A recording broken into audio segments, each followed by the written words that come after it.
वाकया एनएफओ में हम बाजार में आए एक नए फंड ऑफर को डिस्कस करते हैं। ईडलवाइज म्यूचुअल फंड लेकर आई है एक नई स्कीम, नाम है इसका बिजनेस साइकिल फंड। ये स्कीम बिजनेस साइकिल के अनुसार निवेश करने वाली है। इसमें रूल बेस्ड निवेश की रणनीति अपनाई जाएगी, जिसे हम फैक्टर इन्वेस्टिंग कहते हैं। जिन रूल के आधार पर इक्विटी को चुना जाएगा वो होंगे क्वालिटी, ग्रोथ, वैल्यू और momentum.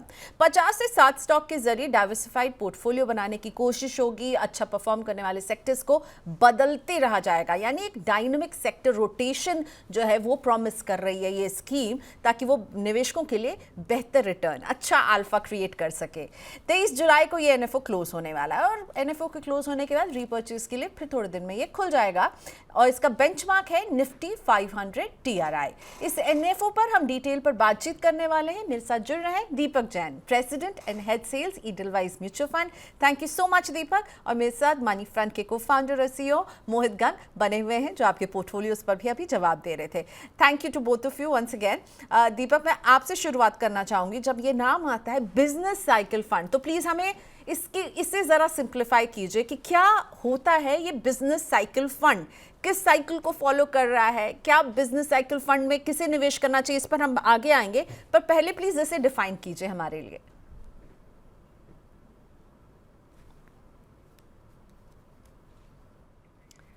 Okay Deepak, I think आप म्यूट पर हैं। यस, अब मैं आपको सुन सकती हूँ। Please carry on. सॉरी, बहुत बहुत धन्यवाद आपका मुझे आपके शो पे बुलाने के लिए।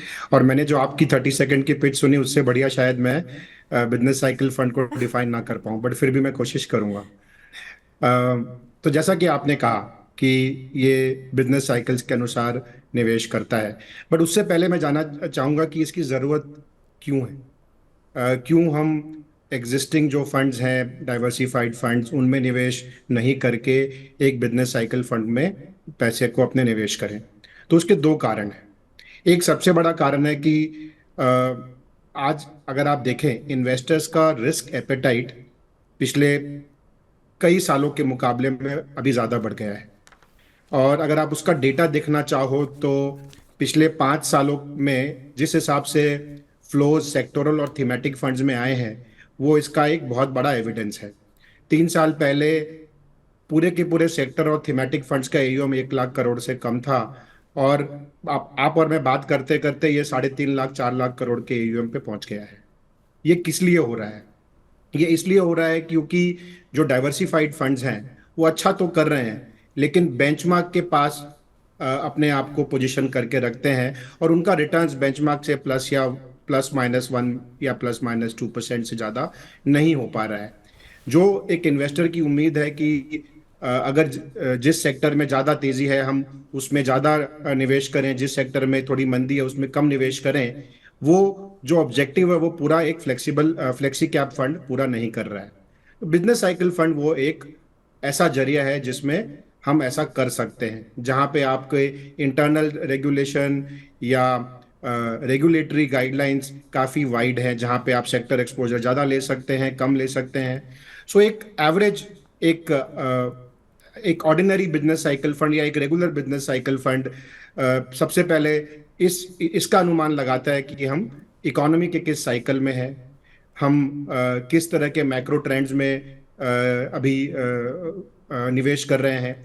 उसके बेसिस पे वो सेक्टर का चुनाव और कंपनियों का चुनाव करता है। So business cycle fund tries to deliver extra return over and above the benchmark by taking additional, जैसे आपने कहा, एक्स्ट्रा एक्सपोजर टू सेक्टर्स। अगर आप इस स्लाइड को देखें जो आप दिखा रहे हैं, इसमें अगर आप 13 साल का डेटा देखोगे तो आपको NSE 500 का रिटर्न 13% दिखेगा। और अगर आप सेक्टर फंड्स के रिटर्न देखो तो वो भी 12, 15, 13, 16 इस तरह के रिटर्न। लेकिन कहानी कहाँ पे है? कहानी इन सब के बीच में है। अगर आप 2020 की बात करें, सबसे बेस्ट परफॉर्मिंग सेक्टर था हेल्थ केयर, वहां पे NSE 500 का वेटेज 5%। 2020-21 की बात करें, सबसे बेस्ट परफॉर्मिंग सेक्टर था IT, NSE 500 का वेटेज 10%। 2021-22 की बात करें, सबसे बेस्ट परफॉर्मिंग सेक्टर था कैपिटल गुड्स, एवरेज में फ्लेक्सी कैप या NSE 500 का वेटेज 4 या 5%। सो आप एक बड़ी रैली जब जब सेक्टर्स में काफ़ी तेजी आती है तो आप मिस कर जाते हो ऑन एन डाइवर्सिफाइड फंड। जो कि एक बिजनेस साइकिल फंड कैप्चर कर सकता है। ओके, सो दीपक ये बताइए कि अभी अराउंड 10 बिजनेस साइकिल फंड्स हैं मार्केट में, राइट? तो ईडलवाइज म्यूचुअल फंड क्या अलग लेकर आया है? सो सबसे इम्पोर्टेंट जो हम अलग लेके आए हैं वो निवेश करने का तरीका। ओके। जो मैंने आपको आपको एक एक फ्रेमवर्क दिया कि पहले आप डिसाइड करते हो कि किस मैक्रो इकोनॉमी इन्वायरमेंट में आप अभी निवेश कर रहे हो, वो एक कॉल है। उसके बाद कॉल है कि कौन सा सेक्टर अच्छा करेगा, और उसके बाद कॉल है कि कौन सी कंपनियां अच्छी करेंगी। मैं आपको एक दो एग्जांपल देता हूं। अगर पिछले साल दिसंबर में अगर आपने किसी से भी बात की होती तो लोग ये कहते हैं कि फेड रेट कट करेगा। आरबीआई रेट कट साइकिल की भी शुरुआत की बात की जा रही थी। तो अगर उस बेसिस पे आपने अपने पोर्टफोलियो का और सेक्टर्स का चुनाव कर लिया होता तो 7 महीने हो चुके हैं और अभी तक रेट कट्स नहीं हुए हैं। दूसरी बात, अगर आप इस बेसिस पे निवेश करो कि किसकी सरकार आएगी और किसकी सरकार जाएगी, इसके बेसिस पे अगर आप निवेश करो तो भी आप गलत हो सकते हो। अगर मई के महीने में किसी को कह दिया जाता कि इस बार किसी भी एक पार्टी की मेजोरिटी खुद की नहीं आएगी, तो ज्यादातर लोग आपको कहते हैं कि मार्केट शायद टूटेगा। लेकिन अगर आप मार्केट का रिस्पॉन्स देखो, एक ऐसी न्यूज जो कि नेगेटिव न्यूज हम मान सकते थे अप्रैल या मई के महीने में, ऐसा होने के बाद भी मार्केट ने अलग तरह का पूरा रुख अपनाया है। सो कहने का मतलब यह है कि ट्रेडिशनल अप्रोच और traditional correlation with macro are not working. उसके लिए हमने एक जो जो जरिया चुना है उसको हम कहते हैं फैक्टर इन्वेस्टिंग। इसके बारे में मैं आगे और बात करूंगा। फैक्टर इन्वेस्टिंग एक डेटा ड्रिवन अप्रोच है जिसमें हम देखते हैं कि कौन सी कंपनियां आज के दिन में अच्छा कर रही हैं, rather than predicting what will do well in future। तो आप पहले फैक्टर्स को चूज करेंगे जिसमें आप वैल्यू, मोमेंटम, इन फिल्टर्स को लगाएंगे, उसके बाद आप स्टॉक्स को चूज करेंगे, उसके बाद आप फिर जो है जाएंगे और सेक्टर्स को चूज करेंगे। तो how is it going to work? Factors के आधार पर स्टॉक्स और फिर स्टॉक्स के आधार पर सेक्टर, और फिर इतने सारे सेक्टर्स हैं ऑलरेडी जो आपने हमें प्लान बना करके आपके प्रेजेंटेशन में मुझे नजर आ रहा है। सो ये पूरी जो खिचड़ी है वो कैसे पकने वाली है दीपक? अब क्या इसका बेसिस होने वाला है? इक्विटी रहेगी, इक्विटी ओरिएंटेड रहेगी, और क्या इसमें हम कुछ आपका कैपिटलाइजेशन किस तरह का देखेंगे, किस तरह की कैपिटलाइजेशन पर जोर होगा? So you know, because there so many numerous factors when you make a scheme, और बहुत ऑलरेडी इतने सारे फैक्टर्स होते हैं, उसमें आप एडिशनल इसमें फैक्टर इन्वेस्टिंग, एक रूल बेस्ड इन्वेस्टिंग करने वाले हैं। तो ये खिचड़ी कैसी पकेगी, मुझे ये समझना है। खिचड़ी को मैं थोड़ा सा सिंप्लीफाई करता हूँ। हाँ। तो सबसे पहला मैं आपका जो आखिरी सवाल है कि मार्केट कैप इसमें कैसा रहेगा, तो हाँ। हमारा जो यूनिवर्स है टॉप 300 कंपनीज का रहेगा। तो टॉप 300 कंपनीज में ज्यादातर लार्ज और मिड कैप कंपनीज आती हैं। तो ये जो पोर्टफोलियो है 90% will be between large and mid cap. In fact 50% large and 50% mid and small cap. Small cap का जो जो पोर्शन है वो 10% से ऊपर कभी भी नहीं रहेगा। उसके बाद अगर हम फैक्टर की बात ना भी करें, मैं आपसे अगर पूछूं कि कितने तरह के इन्वेस्टमेंट स्टाइल्स होते हैं पोर्टफोलियो मैनेजर के, तो आप शायद इस बात से अग्री करोगे कि किसी इन्वेस्टर का स्टाइल होता है वैल्यू इन्वेस्टमेंट स्टाइल, जहां पे वो सस्ती कंपनियों में निवेश करना चाहते हैं। किसी का क्वालिटी इन्वेस्टमेंट स्टाइल होता है जहां पे वो उन कंपनियों में निवेश करना चाहते हैं जहां पे बैलेंस शीट स्ट्रांग है, रिटर्न रेशियोज अच्छे हैं, डेट टू इक्विटी अच्छा है। या ग्रोथ कंपनी जहां पे सेल्स ग्रोथ ज़्यादा हो रही है, जहां पे प्रॉफिट ग्रोथ ज़्यादा हो रही है। सो अलग अलग तरह के लोगों के निवेश करने की स्टाइल्स होती हैं। हमने देखा है कि अगर आप किसी भी एक स्टाइल से आइडेंटिफाई करते हो तो आपके भी परफॉर्मेंस के काफ़ी साइकिल होते हैं। अगर आप देखो कि 2016, 17, 18 एक पीरियड था जहां पे एक तरह की स्टाइल ने काम किया, उसे हम क्वालिटी या ग्रोथ कह सकते हैं। पिछले 2-3 सालों से वैल्यू स्टाइल काम कर रही है। हम ऐसा पोर्टफोलियो बनाना चाहते हैं जो स्टाइल एग्नोस्टिक हो। सो हम वैल्यू, क्वालिटी और ग्रोथ के 3 इक्वल बास्केट बनाएंगे जो कि लार्ज, मिड और स्मॉल कैप के पोर्टफोलियो के बेसिस पे बनेंगे। हम उनको इक्वल वेट रखेंगे, 1/3 वैल्यू, 1/3 ग्रोथ और 1/3 क्वालिटी। और उसमें से जो 25 कंपनियां, टॉप की 25 कंपनियों में हम 3 महीने और 12 महीने के प्राइस मूवमेंट के हिसाब से एक मोमेंटम देखेंगे, एक उसमें तेजी देखेंगे, उनमें हम इक्वल वेट के हिसाब से निवेश करेंगे। तो मान लीजिए कि हर एक बास्केट में 25-25 कंपनी आ गई, तो आप 1.33 1.33 1.33 के हिसाब से 75 स्टॉक खरीद सकते हो। ऐसा होगा नहीं, क्योंकि कुछ कंपनियां ऐसी होंगी जो 3 बास्केट में भी होंगी, कुछ कंपनियां ऐसी होंगी जो 2 बास्केट में भी होंगी। तो जो कंपनियां तीनों बास्केट में होंगी उनका वेट ज्यादा होगा, जो खाली एक बास्केट में होंगी उनका ओके। वेट कम होगा। और इस हिसाब से हम उन्हीं कंपनियों में निवेश करेंगे जो कि आज के समय में एक सारे फिल्टर से गुजर चुकी है, रेगुलर फिल्टर से, quality check, valuation check, growth check, और उसके बाद जिनमें प्राइस मूवमेंट हमें दिखेगा उसमें हम निवेश करेंगे। मान ओके। लीजिए एक कंपनी है, मैं किसी स्टॉक का नाम नहीं लेता, एक काफी पॉपुलर बैंक जिसने 20-25 सालों में अच्छा रिटर्न दिया है इन्वेस्टरों को, अगर आप 2 साल से देखें, क्वालिटी भी है, ग्रोथ भी है, लेकिन प्राइस मूवमेंट एक रेंज में है, तो वो शायद हमारे पोर्टफोलियो में पार्टिसिपेट नहीं करेगा।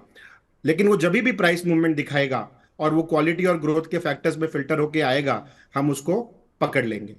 ओके, सो आप उसको मल्टीपल फैक्टर्स के जरिए आप मॉनिटर करने वाले हैं कि आपको क्या चुनना है उस स्कीम में। मोहित, योर टेक, क्योंकि हम इसमें देख रहे हैं दीपक ने हमारे लिए थोड़ा सिंप्लीफाई इसको करके बताया कि भाई देखिए इसमें जो है लार्ज और मिड कैप पर इनका एम्फोसिस ज़्यादा होने वाला है, पर you know what is interesting is कि फैक्टर्स जो यूज़ करेंगे उसमें भी वो एक मल्टी अप्रोच रहने वाला है। तो आप इसको किस तरह के निवेशक के लिए सजेस्ट करेंगे? बिजनेस साइकिल फंड के पूरे यूनिवर्स में आप ईडलवाइज के इस factor based business cycle fund को कैसे देख रहे हैं? Mohit, your take on it.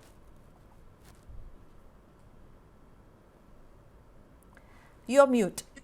Sorry Yeah. Sorry तो सबसे पहले तो Deepak is a very good friend, so obviously I अच्छा, डिस्क्लेमर्स आई पहले ही आपने दे दिए। सो नहीं आप कोई नहीं बुराई नहीं करने वाले हैं इसका मतलब इस फंड की। नहीं नहीं नहीं, आप वो ऐसा नहीं है। बैशिंग कर मैं सकते हैं चाहे तो। वो मैं बिल्कुल नहीं करता हूँ किसी भी फंड की। बट देखिए, तो सबसे पहली बात तो ये कि यहाँ पर काफी कुछ करने की कोशिश की जा रही है। हाँ, right, this is very different from a normal business cycle fund. जो right. Normal business cycle fund हम इंडस्ट्री में देखते हैं वो अक्सर सेक्टर रोटेशन पर बिलीव करते हैं और फंड मैनेजर की एबिलिटी पे बिलीव करते हैं कि फंड मैनेजर एक राइट सिक्लिकल सेक्टर को राइट टाइम पे कैच करके राइट टाइम पे एग्जिट कर लेंगे। काफी हद तक यहाँ पर भी फंड मैनेजर का इन्वॉल्वमेंट है, बट इन्होंने कुछ रूल बेस्ड तरीकों से इसको अप्रोच किया है। एंड ईडलवास की मुझे यही बात काफी अच्छी लगती है कि वो हमेशा जो थीम को लेकर आते हैं उसे काफी नए तरीके से, काफी रिसर्च करके अपनी थीम को लेकर आते हैं। तो यहाँ पर, एंड जैसा प्रियंका जी आपको भी पता है कि I absolutely love factor based investing basically, तो मुझे वैसे भी बहुत ज्यादा पसंद है passive as a investing option. And passive में अगर आप उसे स्मार्ट बना दें, उसमें फैक्टर्स ऐड कर दें, तो फिर सोने पे सुहागा हो जाता है।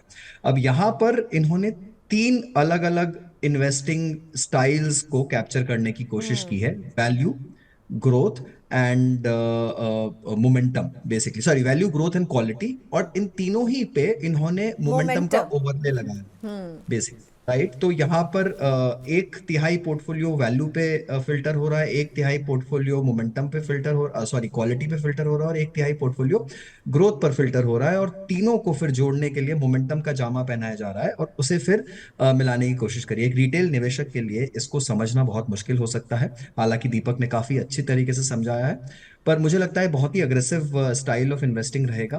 तो बहुत ज़्यादा अग्रेसिव अगर आप स्टाइल अडॉप्ट करना चाहते हैं पोर्टफोलियो में, तो this is a very good inclusion. Separately, independently भी मुझे momentum as a style of investing बहुत ज़्यादा पसंद है। मैंने ईडलवाइस का ये प्रेजेंटेशन भी देखा है, इन्होंने काफी हद तक बैक टेस्टिंग के जरिए बताया है कि ये स्टाइल मोमेंटम से ज्यादा बेहतर रहेगी, और रिस्क रिटर्न के लिहाज से भी this will take lesser risk to deliver the same kind of returns, और even more returns with the same kind of risk. Right, तो वहां पर मुझे लगता है कि बैक टेस्टिंग के लिहाज से इन्होंने काफी कुछ डेटा प्रेजेंट किया है। हाउएवर, मोमेंटम और वैल्यू और क्वालिटी के फिल्टर्स को जो निवेशक अलग रखना चाहे वो अलग भी रख सकते हैं, और अगर आप अपने पोर्टफोलियो में इतने ज्यादा फंड्स का शुमार ना करना चाहें जो अलग अलग इन्वेस्टिंग स्टाइल्स पे चल रही हो, तो उस सबके कॉम्बिनेशन को लार्ज एंड मिड कैप के स्वरूप में अगर आप अपने पोर्टफोलियो में शामिल करना चाहते हैं, तो then I think this is a very good option. Okay, so key take away मोहित की बातचीत से कि इस स्कीम में कोशिश की जा रही है फंड मैनेजर बायस को एकदम हटा करके रूल बेस्ड आपको इन्वेस्ट करवाएंगे। ठीक है, आपको लार्ज, मिड कैप और थोड़ा सा स्मॉल कैप का एक्सपोजर देंगे, लेकिन अग्रेसिव है काफ़ी, ये आप अगर एक अग्रेसिव इन्वेस्टर हैं तो आपके लिए सही हो सकता है। सो अगर मैं कहूँ अग्रेसिव इन्वेस्टर के पॉइंट ऑफ व्यू से ये एक अच्छी स्कीम है मोहित, तो आप कितने साल के लिए किसी को इसमें निवेश करना चाहिए? क्योंकि ना business cycle is very tricky, you know, एक ही साल में हम इसमें मल्टीपल वेरिएशन देखेंगे और रोटेशन भी हम देखेंगे। सो रोटेशन पे मैं दीपक से पूछूंगी, पर आप इसको कितने टाइम फ्रेम के लिए कोई इन्वेस्टर का निवेश करना चाहता है, उसे कितना समय देना होगा इस तरह की स्कीम को, मोहित? प्रियंका, अगर हम लास्ट पास्ट रिकॉर्ड देखें तो पिछले 10 साल में 1 या 2 साल रहे हैं कैलेंडर ईयर्स में जहां पर क्वालिटी की साइकिल प्ले आउट करी है। कम से कम 5 या 6 साल ऐसे रहे हैं जहां पर pure play momentum has out performed all market styles. और वैल्यू के भी 3-4 साल रहे होंगे, राइट? तो मुझे एग्जैक्ट नंबर नहीं मालूम, but this is the kind of breakup. तो तीनों साइकिल्स बहुत कम होता है जब साइमल्टेनियसली अच्छा परफॉर्म करती है। तो काफी हद तक कुछ कुछ आपस में एक दूसरे को निगेट भी करेंगी ये शैलियां, और काफी बार ऐसा भी हो सकता है कि जब ये कॉम्प्लीमेंट्री तरीके से साथ चले या फिर बेस्ट ऑफ ऑल थ्री मिल जाए आपको, तो बहुत जबरदस्त प्रदर्शन भी दे सकती है। बट मुझे फिर भी लगता है कि अगर इफ यू वांट कि तीनों ही साइकिल्स अच्छे से प्ले आउट कर जाए, क्वालिटी, ग्रोथ एंड वैल्यू, तब फिर आपको पोर्टफोलियो को 5 से 7 साल का टाइम देना पड़ेगा ताकि तीनों का आपको पूरा साइकिल खेलने को मिले, तीनों का आपको पूरा अच्छी तरह से रिटर्न देखने को मिले, और तीनों के अंदर का जो मोमेंटम प्ले आउट है वो भी आपको पूरी तरह से मिले। मिनिमम 5 साल, उसके बियॉन्ड आप जो भी टाइम फ्रेम रखेंगे अच्छा रहेगा। Okay, alright. सो अब मुझे ये बताइए दीपक कि यहाँ सेक्टर्स कैसे आप चूज करने वाले हैं, और सेक्टर रोटेशन इसकी टाइमिंग कैसे तय होगी? क्या ये बहुत फ्रीक्वेंटली होगा, या इसके लिए भी कोई रूल है इसमें, इसकी फ्रीक्वेंसी के लिए भी कोई रूल है या नहीं है? सो you no, two things, sector selection and sector rotation, दोनों के बारे में थोड़ा सा हमें और समझाइए। Absolutely, very good question. सबसे पहले मुझे या फंड मैनेजर को पता नहीं होगा कि अगले बैलेंसिंग साइकिल में कौन सा सेक्टर या कौन सा फंड या कौन सा स्टॉक उसके पोर्टफोलियो में आएगा। It is a very rule based investing. इसमें 8 पॉसिबल चर्न हो सकते हैं in a year, after every quarter and after every result cycle. अगर आप देखें, कभी भी कोई भी रिजल्ट आता है, चाहे वो क्वार्टर एंड का रिजल्ट हो, सेल्स नंबर्स हो, प्रॉफिट के फोरकास्ट का चेंज हो, markets adjust there price on an immediate basis. So this portfolio will also have a high churn compared to any flexi cap. So अगर flexi cap का churn 1 है तो आप इसको 2x churn मान के चल सकते हैं। In terms of sector rotation, मेरे पास फ्यूचरिस्टिक डेटा तो नहीं है। जो 13 साल का जो बैक टेस्टेड डेटा है उसमें से अगर पिछले 3-4 साल देखें, हम पिछले 3-4 सालों में काफ़ी कुछ बदल गया। We have seen COVID, we have seen recovery, we have seen interest rates being hiked, interest rates being cut. हमने सब कुछ देखा है। लेकिन अगर आप NSE 500 का वेटेज देखो, आप फ्लेक्सी कैप का फंड्स का वेटेज देखो, आपको लगेगा कि कुछ हुआ ही नहीं है। तो मैं आपको 2-3 एग्जांपल देता हूँ। 2020-21 के साल में सबसे बढ़िया परफॉर्मिंग सेक्टर था फार्मा और IT। इस फंड के बैक टेस्टेड डेटा में हाईएस्ट वेट उन दोनों सेक्टर्स में था। 2021-22 की अगर हम बात करें, सबसे बेस्ट परफॉर्मिंग सेक्टर था IT। इस फंड के बैक टेस्टेड डेटा में सबसे हाईएस्ट वेट IT में था। आज वो वेट घट के 6-7% पे आ गया है। आज वही फार्मा का वेट घट के 7-8% आ गया है। तो सेक्टर रोटेशन जो कि चार्ट अभी आप देख रहे हो, from almost 30-40% in health care in 2020-21, it is almost down to 5%। Again capital goods 2021-22 में काफी अच्छा, 22-23 में काफी अच्छा किया, अब वो वेट घट गया है। So compare to any active strategy, ये काफी सेक्टर रोटेशन करेगा। मैं आपको एक और एग्जांपल देता हूं। एज ऑफ 31 मार्च का जो बैक टेस्टेड पोर्टफोलियो है, जो निफ्टी के NSE 500 के टॉप 35 स्टॉक्स है, उसका जो वेटेज है पोर्टफोलियो में 3% से कम है। लेकिन जो पोर्टफोलियो में जो टॉप 35% है, उसका बेंचमार्क में वेटेज 3% से कम है। So in a true sense this is an actively manage portfolio. इसमें जो सेक्टर का कैप है वो 40% है, जो कि पिछले 13 साल के बैक टेस्टिंग में खाली एक बार हिट हुआ, जो कि हेल्थ केयर में 2020-21 में। किसी भी स्टॉक में इस पिछले 13 साल के बैक टेस्टिंग के डेटा में कोई भी स्टॉक 7% से ऊपर कभी नहीं गया। सो डाइवर्सिफिकेशन रहेगा, सेक्टर्स भी काफी रहेंगे, लेकिन किसी एक या 2 या 3 सेक्टर में आपको काफी तेजी या काफी नेगेटिव कॉल इसमें दिखेंगे। ओके, सो एक यूनिक प्रोपोजिशन है ईडलवाइज की तरफ से, एक्टिवली मैनेज्ड पैसिव फंड ही मैं इसे समझ रही हूँ, क्योंकि इसमें बहुत कुछ ऐसा भी किया जा रहा है जिसमें आपको रूल्स के हिसाब से फंड मैनेजर के बायस को हटा करके इसमें निवेश करवाया जाएगा। सो टू क्लोज दिस सेशन, मैं चाहती हूँ कि आप दोनों के बीच में कोई लड़ाई ना हो, लेकिन फिर भी मुझे ये सवाल पूछना है। Deepak, you want to add something? उसके बाद मैं मोहित से ये आज की कॉन्वर्सेशन को क्लोज करूँगी।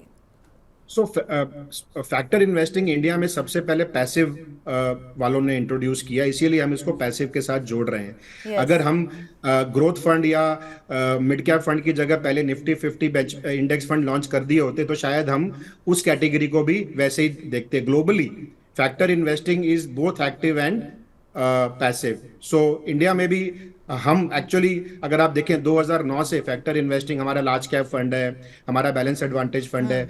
ये स्ट्रैटेजी ऑलमोस्ट 14-15 हज़ार करोड़ का एयूएम है, हम 15 साल से एक्टिवली रन कर रहे हैं। इट्स जस्ट दैट कि एनवायरनमेंट आज के दिन में ऐसा है जहां पे मोहित जैसे लोग आके आप सबको एजुकेट कर रहे हैं फैक्टर इन्वेस्टिंग के बारे में, और हम आगे बढ़ के इसको समझा रहे हैं और प्रोडक्ट लॉन्च कर रहे हैं। ओके, सो आपको अच्छा नहीं लगा कि मैंने इसे पैसिव फंड बोला? I got that feeling. Actively managed fund है। चलिए, I take my words back.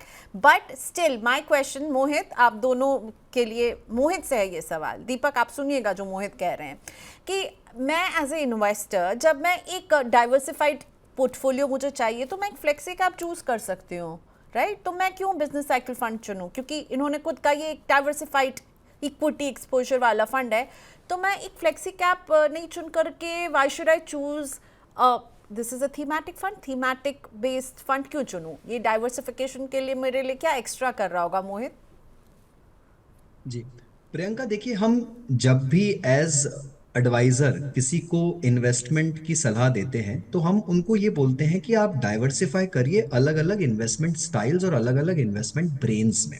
Right? क्यों ब्रेन्स बोलते हैं हम? इसलिए ब्रेन्स बोलते हैं कि प्रशांत जैन का एक वैल्यू बेस्ड स्टाइल था मान लीजिए, या फिर आप कह लेंगे एस नरेन का प्रू आईसीआईसीआई में एक वैल्यू का अप्रोच रहता है हमेशा, या आप बोल देंगे कि चलिए एक्सिस के जो फंड मैनेजर्स हैं मोस्टली उनका अप्रोच क्वालिटी फोकस रहता है, ये यूटीआई थोड़ा सा क्वालिटी फोकस रहता है। या आप अभी देखेंगे क्वांट एएमसी के ऊपर में बहुत डिस्कशन होता है, काफ़ी लोग बोलते हैं कि वो मोमेंटम स्टाइल पे इन्वेस्टिंग करते हैं, संदीप टंडन। राइट? तो जहां हम कभी कभी ये बात करते हैं कि आप अलग अलग तरह के फंड मैनेजर्स में डाइवर्सिफाई करिए, तो कहने का मतलब ये होता है कि आप अलग अलग शैली में निवेश करिए, अलग अलग स्टाइल्स में निवेश करिए, सो दैट आपका पोर्टफोलियो हमेशा एक अच्छे स्वरूप में चलता रहे। अगर कोई फंड उसको काफी अच्छे सिस्टमाइज्ड सिंक्रोनाइज्ड तरीके से आपको तीनों ही जो कि बहुत ही ज्यादा प्रचलित शैलियां हैं निवेश करने की, वैल्यू, क्वालिटी और ग्रोथ, अगर इन तीनों को मिलाकर, जैसे मोतीलाल के बारे में हम बोलते हैं कि वो QGLP, quality growth at reasonable price वाली फिलोसफी पे करते हैं, कोई गार्थ पे करता है।